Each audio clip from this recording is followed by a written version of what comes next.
Hello everybody, आशा करता हूँ आप सभी अच्छे होंगे। आज हम लोग 12th अकाउंटेंसी के एनपीओ के 6th लेक्चर में कुछ जो रिमेन आइटम्स बच गए हैं उनका स्टडी करेंगे।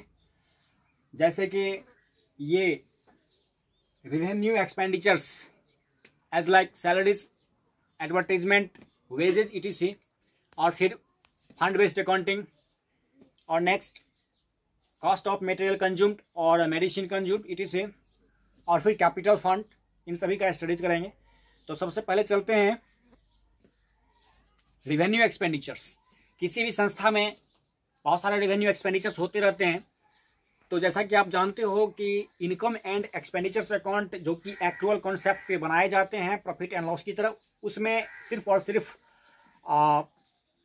करंट ईयर से रिलेटेड आइटम ही डाले जाते हैं। तो ये रिसीप्ट एंड पेमेंट अकाउंट में जो आइटम्स दिखाए जाते हैं वो तो नेक्स्ट ईयर, पास्ट ईयर से रिलेटेड होते हैं, और फिर एडजस्टमेंट भी होते हैं। तो उस हिसाब से आप ये कैलकुलेट करोगे कि करंट ईयर का जो आइटम है सिर्फ करंट ईयर से रिलेटेड वो कैसे निकालें। तो आज हम दिखाने जा रहे हैं कि ये जो एज लाइक सैलरीज, एग्जाम्पल के लिए सैलरी लेते हैं कि किसी भी संस्था में सैलरी जो करंट ईयर से रिलेटेड हो वो कैसे आप मालूम करेंगे। जैसे कि आपको ऊपर दिखाया गया है, हम ये मालूम कर रहे हैं कि सैलरीज फॉर करंट ईयर आप कैसे निकाल सकते हैं। तो सबसे पहले आप ये देख लो कि पूरे करंट ईयर में, दैट मीन्स जो फाइनेंशियल ईयर है उसमें आप कितने सैलरीज दे चुके हो या उस ईयर के लिए कितने सैलरी आपने दिया है। उसके बाद उसमें आप ऐड कर दीजिए salaries paid in advance in the beginning, that means साल के शुरू में। जस्ट लाइक अगर हम ईयर लेते हैं 2020 तो उसके शुरू में आपने एडवांस कितना सैलरी दिया वो जोड़ दीजिए। और फिर salaries outstanding at the end 2020 के लास्ट में, दैट मीन्स करंट ईयर के लास्ट में आपने कितना सैलरीज आउटस्टैंडिंग है आपका वो ऐड कर दीजिए।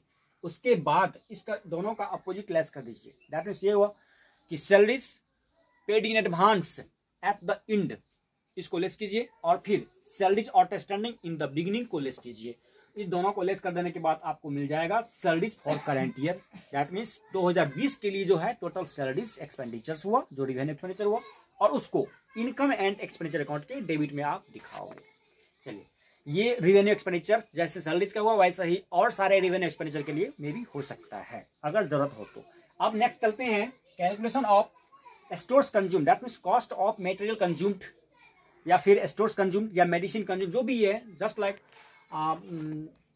मटेरियल कंज्यूम जैसे होता है। एग्जांपल लेते हैं यहाँ पे मेडिसिन कंज्यूम का। अगर कोई संस्था एनपीओ ऐसा है जिसमें मटेरियल के रूप में मेडिसिन यूज किए जाते हैं, दैट मीन्स दवा, तो उस मेडिसिन के लिए हमको कभी कभी क्वेश्चन में कॉस्ट ऑफ मेडिसिन यूज्ड निकालने के लिए कहता है, तो हम कैसे निकालेंगे। या फिर कभी कभी अमाउंट पेड फॉर मेडिसिन ये निकालने के लिए कहेगा, फिर हम कैसे निकालेंगे। यहाँ देख लो आप, एग्जाम्पल के लिए हमने मेडिसिन कंज्यूम्ड या मेडिसिन मटेरियल के रूप में लिया है। अब सबसे पहले आपको medicine purchase during the year ये दिया रहेगा, और वो आपको सबसे पहले लिखना है मेडिसिन परचेज। पूरे करंट ईयर में आपने कितना मेडिसिन परचेज किया, दवा, दैट मीन्स मटेरियल, उसमें आप ऐड कर दीजिए ओपनिंग स्टॉक ऑफ मेडिसिन, और उसमें से क्लोजिंग स्टॉक ऑफ मेडिसिन को लेस कर दीजिए। तो निकल जाएगा कॉस्ट ऑफ मेडिसिन कंज्यूम्ड या मटेरियल कंज्यूम्ड। और फिर अगर आपको अमाउंट पेड फॉर मेडिसिन निकालना हो जो कि इनकम एंड एक्सपेंडिचर अकाउंट में जाएगा, तो उसके लिए आपको अगर क्रेडिटर्स से या एडवांस से रिलेटेड कोई इंफॉर्मेशन दिया हो तो इसके लिए amount paid in advance in the beginning of current year ये आपको ऐड करना पड़ेगा। इसका मतलब ये हुआ कि करंट ईयर जैसे कि अगर 2020 है तो 2020 के शुरू में आपने अगर एडवांस अमाउंट पेड किया तो उसको आप ऐड कर दीजिए, और creditors at the last of current year के लास्ट में जो क्रेडिटर्स है उसको भी आप ऐड कर दीजिए, और उसके बाद लेस कीजिए उसका just opposite, that means advance at the end को लेस कर दीजिए, amount paid in advance at the end current year के लास्ट में, दैट मीन्स 2020 के लास्ट में आपने जो एडवांस में पेमेंट किया अमाउंट मेडिसिन के लिए वो लेस कर दीजिए। उसके साथ ही creditors in the beginning, that means ये हुआ कि करंट ईयर 2020 है तो 2020 के शुरुआत में आपके पास जो क्रेडिटर्स था, दैट मीन्स ओपनिंग क्रेडिटर्स था, उसको आप लेस कर दीजिए। उसके बाद आपको जो अमाउंट आएगा वही होगा amount paid for medicine for current year, या amount paid for stores consumed, या फिर material for the current year. Current year में आपने उस मेडिसिन या मटेरियल के लिए कितना अमाउंट पेड किया वो आपको ये निकल जाएगा, जो कि इनकम एंड एक्सपेंडिचर अकाउंट की डेबिट में लिखा जाएगा। तो आपने ये देख लिया कि कोई रेवेन्यू एक्सपेंडिचर या फिर मेडिसिन या कोई स्टोर्स कैसे निकालते हैं और उसको कैसे ट्रीटमेंट करते हैं। अब नेक्स्ट कैपिटल फंड क्या होता है, उससे पहले चलते हैं, अब चलते हैं फंड बेस्ड अकाउंटिंग पे।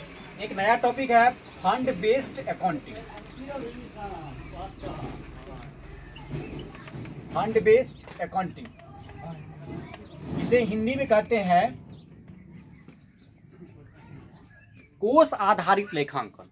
तो ये कोष आधारित लेखांकन क्या किसे कहते हैं, तो जैसा कि नाम है फंड, ऐसे अकाउंटिंग जिसमें किसी विशेष काम के लिए फंड बनाया जाए, कोष का निर्माण किया जाए और उसके आधार पर अकाउंटिंग का सारा काम किया जाए, तो वो है fund based accounting. That means कोष आधारित लेखांकन, जो खासकर किसी संस्था में होता है या किसी भी बिजनेस ऑर्गेनाइजेशन में भी होता है।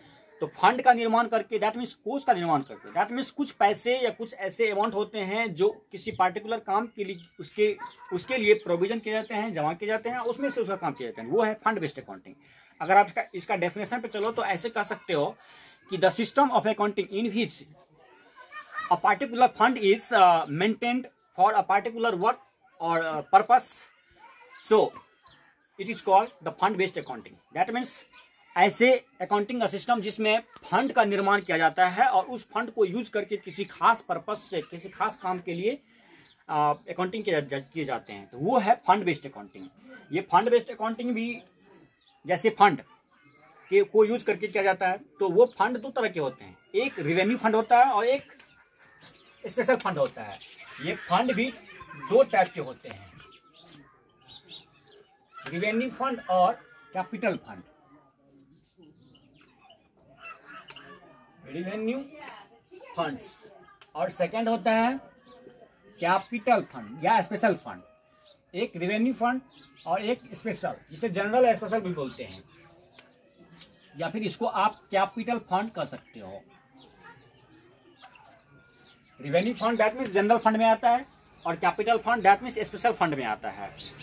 कैपिटल फंड की तरह और भी बहुत सारे स्पेशल फंड हैं, जैसे इंडोमेंट फंड है, जैसे कंस्ट्रक्शन ऑफ फंड है, जैसे स्पोर्ट्स या पवेलियन फंड है, स्टेडियम फंड, कुछ भी होते हैं वो स्पेशल फंड हैं जो कैपिटल फंड में आते हैं। और रेवेन्यू फंड जो डेली की डेली ऑर्गेनाइजेशन के डेली की डेली फंक्शन के लिए जो फंड निर्माण किया जाता है, उसमें से नॉर्मली हमेशा काम किए जाते हैं, तो वो है रेवेन्यू फंड। चलते हैं कैपिटल फंड के बारे में जानते हैं। ये कैपिटल फंड जो भी होते हैं वो बैलेंस शीट की लायबिलिटी में जाते हैं, और आपको पहले बता चुका हूं कैपिटल फंड क्या है, वंस अगेन बता रहा हूं कैपिटल फंड क्या है। तो कैपिटल फंड जैसे कि किसी ऑर्गेनाइजेशन में किसी विशेष काम के लिए फंड का निर्माण किया जाता है और जिसे बैलेंस शीट की लायबिलिटी साइड में दिखाया जाता है, वो है capital fund. Capital fund means the amount deposited और the amount which is arranged for any special work in any NPO, so it is called capital fund। और कैपिटल फंड मालूम करने के आपको दो तरीके हैं, या तो आप फार्मूला सेट कीजिए या नहीं तो आप बैलेंस शीट बना लीजिए।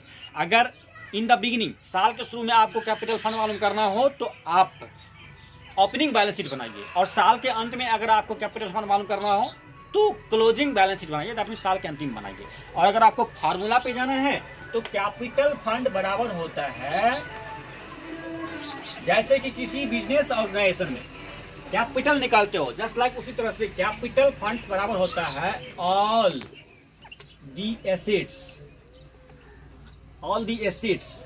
Accept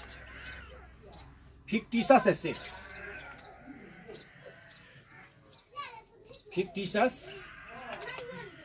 assets and intangible assets, all the assets except fictitious assets and intangible assets or less all the liabilities। तो इस हिसाब से, इस फार्मूला से आपको कैपिटल फंड निकल जाएगा, जिसको आप बैलेंस शीट के लायबिलिटी साइड में दिखाओगे। तो मेरे ख्याल से ये तमाम सारे टॉपिक जो एनपीओ में होना चाहिए वो सारे कंप्लीट हो चुके हैं आपको। जो आपके कॉन्सेप्ट को क्लियर कर सकता है और कर देगा अगर आप स्टडी करोगे ध्यान से। तो फिर भी अगर आपको एनपीओ से रिलेटेड कोई भी प्रॉब्लम डॉट थ्योरी लेक्चर में किसी भी प्रॉब्लम हो तो आप हमसे पूछ सकते हो। इसके जस्ट बाद हम लोग कल के क्लास में प्रैक्टिकल क्वेश्चन सॉल्व करेंगे, जो मेन इंपॉर्टेंट टॉपिक होगा। उसके बाद नेक्स्ट चैप्टर में चलेंगे, पहले उसका प्रैक्टिकल सॉल्व करेंगे। आशा करता हूं कि आपको ये सारे टॉपिक समझ में आया होंगे। फिर भी अगर कोई प्रॉब्लम हो तो आप हमसे पूछ सकते हैं कमेंट करके। Thank you for listening and watching. Bye.